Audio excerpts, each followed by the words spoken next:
You're listening to Week 9 NFL Picks with Uzi. First game of the week already passed. We had the Jets and Texans on Thursday.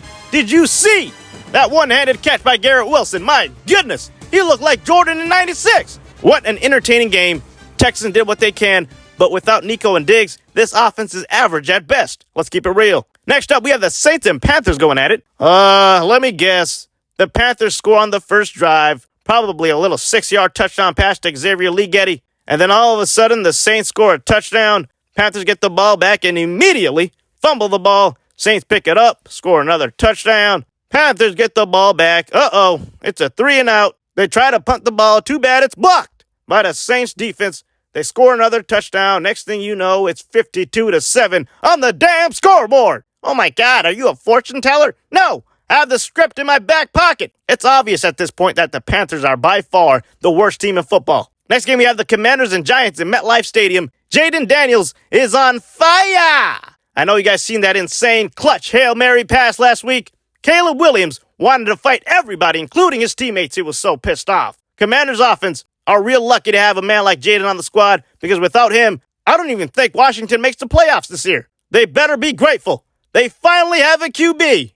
This game will be played in New York, but it doesn't matter. Give me the Commanders winning by 10 points. Next game, we have the Dolphins and Bills going at it. Tua looked great last week. Only lost by a little bitty point against the Cardinals. Tyreek has finally been found. I've been looking for this guy all year. See, that's all he needed was his quarterback. And now that Tua's back, expect Tua and Waddle to start playing some real football again. By the way, did you know that OBJ was on the Miami offense? I completely forgot. I thought he was retired or something. Now, Josh Allen has an excellent track record against the Dolphins, but that little track record doesn't matter. This Sunday, he will be facing a resurrected Miami offense. Tua, A-Chain, Waddle, Tyreek. This offense will surprise the Bills' defense this Sunday. Give me the Dolphins winning by 7. Next game, we have the Browns and Chargers going at it. The Chargers are not ready for Mr. Famous Jameis. Stop playing with that man like he's not a damn starter. The Browns will be eating a W this Sunday against the Chargers. I don't care how good the Chargers defense been looking lately. They will have no answer against that country boy. Give me the Browns winning by 7. Next game, we have the Titans and Patriots going at it. I'm not watching this game. You're not watching this game. Titans and Patriots fans aren't watching this game. Nobody's watching the toilet bowl. Who's coming out with the victory? I think it'll be a tie. 3-3. Next game, we have the Falcons and Cowboys facing off. Dallas has been struggling lately. No running game whatsoever. They tried to bring in Dalvin Cook like things were going to change. How about try giving the ball to Deuce Vaughn? Huh? You can't just give him 2 carries and automatically assume that he's not an NFL caliber running back. Dak Prescott has been looking real shaky lately, throwing pick after pick. It's almost like he's getting bailed out by CeeDee Lamb every other game. Tighten up, Dak. The Falcons are coming off a great win against the Bucs last week. They are also playing in ATL, giving him home advantage. But something tells me that the Cowboys slightly pull this one off. Give me Dallas winning by 3. Next game, we have the Bengals and Raiders going at it. This is a must-win for the 3-5 Bengals, especially if they plan on making the playoffs. The Raiders are currently rebuilding. They have zero intentions of making the playoffs. Joe Burrow and Jamar Chase are back in sync, connecting like Wi-Fi. They better win this game on Sunday, no excuse.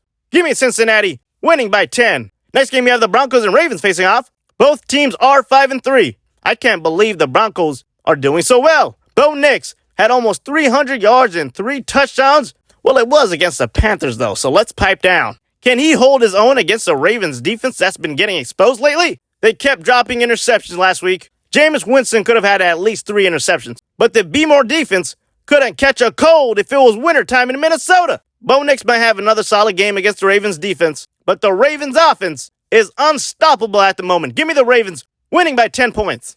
Next game, we have the Bears and Cardinals bumping heads. Hey, Chicago! What happened last week? That rookie isn't too bad, is he? The Bears actually played well against the Commanders last week. DeAndre Swift ran all over that defense, 130 yards and a touchdown, and they told me he was washed up? Oh, would you stop it? The Cardinals barely beat the Dolphins last week, but I was surprised by Murray's fantastic performance. 300 yards and 2 touchdowns. Can he be stopped? No, no, no. The Bears will be looking to bounce back from a tough loss. Unfortunately, they're going to have to keep on looking because they will not be bouncing back this week against the Cardinals. Give me AZ winning by 7. Next game, we have the Jags and Philly facing off. Can we get Trevor Lawrence some weapons, please? He has nobody other than Brian Thomas, and to be quite honest with you, he's a little average. Now, Trevor should be putting up some solid numbers against the Eagles' defense, who are, by the way, giving up 350 yards per game. Jacksonville will be putting up a good fight, but will eventually get their asses handed to them by Barkley and that dynamic Eagles offense. Give me Philly, winning by 7. Next game, we have the Seahawks and Rams going at it, so the Rams are back. It seems like Stafford was just missing his 2 go-to players, Cooper Kupp and Puka Nacua. The Vikings defense couldn't stop both these guys whatsoever. Another guy they couldn't stop was Kyren Williams. Where the hell did he come from? I didn't hear much about him last year. The Rams should beat Seattle. They're just way too inconsistent. Give me the Rams over Seattle by 3 points. Next game, we have the Lions and Packers going at it. Lions have a 5-game win streak. Packers have a 4-game win streak. Now, Jordan Love is going to have an outstanding first half, and then this Detroit defense will swallow him up during the second half. This defense is terrifying even with Aiden Hutchinson out. This offense is unstoppable. When Goff is not throwing missiles to Jameson Williams and St. Brown, he's handing the ball off to Gibbs or Montgomery. It's almost like a perfect offense. How do you stop number 16? You simply can't. The Detroit Lions just might have a top 3 offense in the NFL right now. Give me the Lions winning by 3. Next game, we have my Vikings against the Indianapolis Colts. The Hawk is back, people! Yes, TJ Hawkinson will officially be back this Sunday night. Our defense has been struggling, though. So expect old man Flacco to have a field day against us. I still have Minnesota barely coming out with the victory and winning by 3 points. Our defense has been looking like a complete joke these past few weeks. Why are we constantly blitzing? Murphy's getting toasted, Ivan Pace can't make a tackle, and Gilmore is running in slow motion. A baby turtle could beat him in a race. Final game of the week, we have the Bucks and Chiefs facing off. I thought the Bucks and Baker Mayfield were going to completely collapse after losing their 2 top receivers, Mike Evans and Chris Godwin. But Baker is out there cooking like he's Tom Brady. Can this be the week where the Chiefs finally lose? I don't think so. As much as people want to act like this team is bribing the refs in order to continue to win games, which they still could be, just look at this stat sheet. Their defense, offense, special teams are all dominating whether you like it or not. Give me KC continuing their win streak and winning by 10 points. And there it is, people. Week 9 NFL Picks with Uzi.